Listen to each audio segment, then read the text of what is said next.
Listen, I told you guys that the nun was like the Thanos of this universe because she not only has a bunch of post-credit cameos, but she's always trying to take over everything.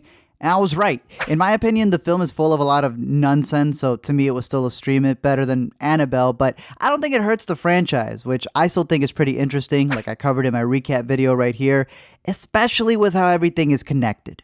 Let me explain. So The Nun takes place before all the other movies in 1952. It turns out there's this duke who wanted to create his own Hotel California where he was sacrificing people in order to build doors that would break on through to the other side. So when the church finds out that he's opening portals for demons, they come in, take him away, lock the gates of hell, and then build a church on top of it. Bro, that's like building a school next to Jared's house. Obviously, like every house built above an Indian burial ground, a ghost appears. In this case, it's a demon named Valak who dresses up as a nun in order to haunt all of the other nuns at the nunnery in order to take over their bodies to escape. But instead, they all enter Heaven's Gate and sacrifice themselves because they want to keep Valak in this place. When corporate hears about this, they decide to send their priest and Olive from Popeye to go investigate what's going on. They end up checking in for a 3-night stay, not realizing that all of the nuns are pulling a Bruce Willis since they're all dead. They start getting spooked. Vera Farmiga's sister hasn't taken her vows yet, so that makes her the perfect candidate for Valak to want to take over her body, while Preacher Man starts following Yarn around like he's a cat and ends up getting buried alive.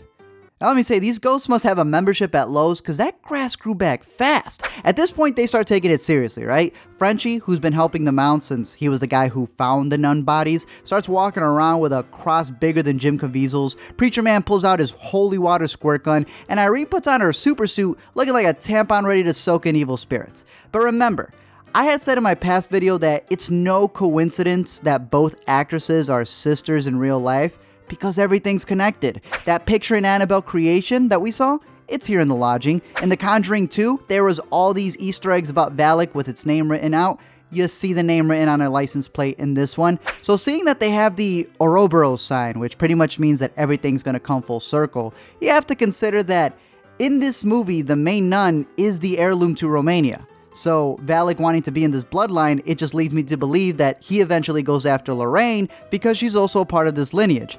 It's all connected. So anyways, the whole nunnery starts looking like a Lil Uzi concert. Irene takes her vows, which is the biggest friend zone for this dude right here. And as she starts the final boss battle with Valak, girl gets hooked up with the biggest cheat code of them all.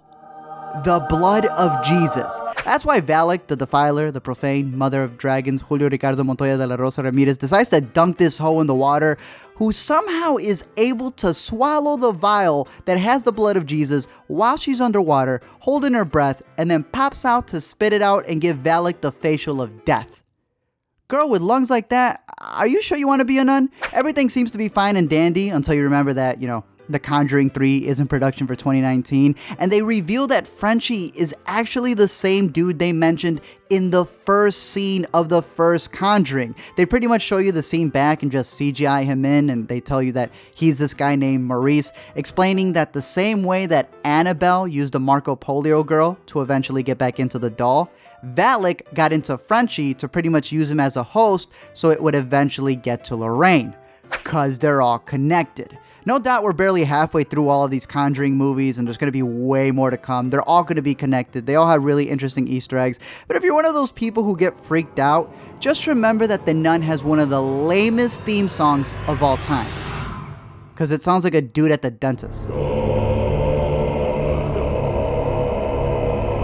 Thank you guys for checking out this video. I'm curious to know your thoughts down below in the comments section. I'm on the road trip, so if you guys had heard, pretty much I wasn't able to do this until a bit later. I had seen it when it came out. I saw it at a Jersey theater, which, bro, I don't know if that explains all of the Jersey theaters over in New Jersey. New Jersey pumps gas for you, but their Dolby theater's like falling apart.